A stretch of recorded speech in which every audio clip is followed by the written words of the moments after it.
conservation course would not do any good if all we talked about was lions and zebra. What we do here is we equip the students to understand the little things that support the big things.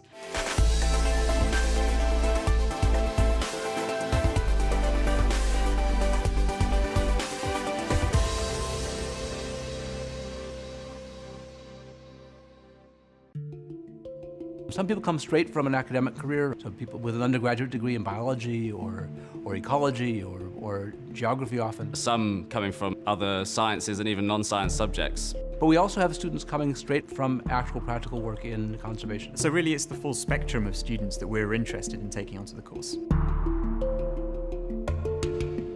Working on site with us here at the Faculty of Biological Sciences, the students have access to a wide array of facilities, everything from high-resolution microscopy through laboratory techniques, sequencing and genetic analysis, to the culturing and rearing of insects for experiments. The sorts of work that's possible here is limited only by the student's imagination.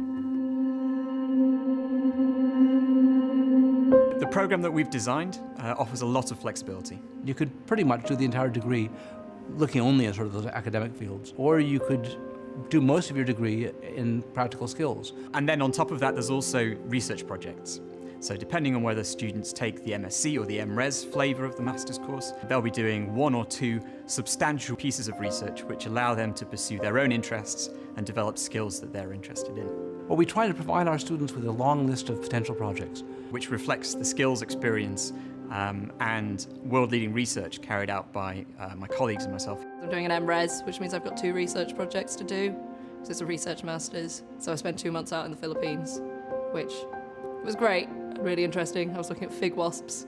Other ones are things which external organizations have requested to us. They're for plant life or for natural England. It can be anything from lab-based conservation genetics analyses through to social sciences and educational projects looking at how people and nature interact. I approached one of the academics and he was at a meeting with the Beekeepers Association at that point, and he actually emailed me back and said, oh yeah, I think I can get you a project involving this. Straight away I was on that project and excited to start. Often the students themselves are leading these research projects, or at least subsets of the projects, and contributing some really innovative and unique ideas. I didn't expect to have such an interesting project that I can be so hands-on with.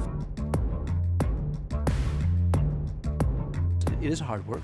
They need to like being outdoors because there's a lot of outdoor work, both in the practical sessions in the modules and also in the field courses. The first thing we did was just a fairly casual get-to-know-each-other trip where we went and did some basic field work skills up in Malamtan. We run a course down to southern Spain, where the students experience one of the driest, the most arid areas of Europe.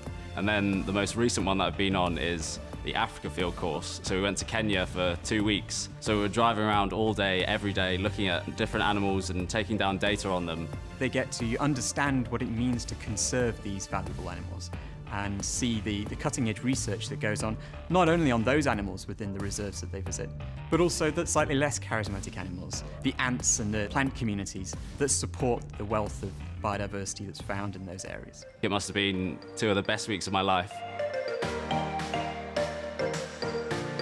Students end up with a highly numerate and literate degree that they can take out into a diverse array of potential careers. Something practical, where I can do practical hands-on conservation, is what I'm aiming to go into. Hopefully I can work with maybe cheetahs or tigers or lions somewhere in the world, and that would just be my dream. The students have the opportunity to work with some really high-impact research. Everyone just wants to save the planet, or maybe a specific type of animal or specific plant. You do it because you care about this stuff. I'd say it was worthwhile. I've definitely enjoyed it.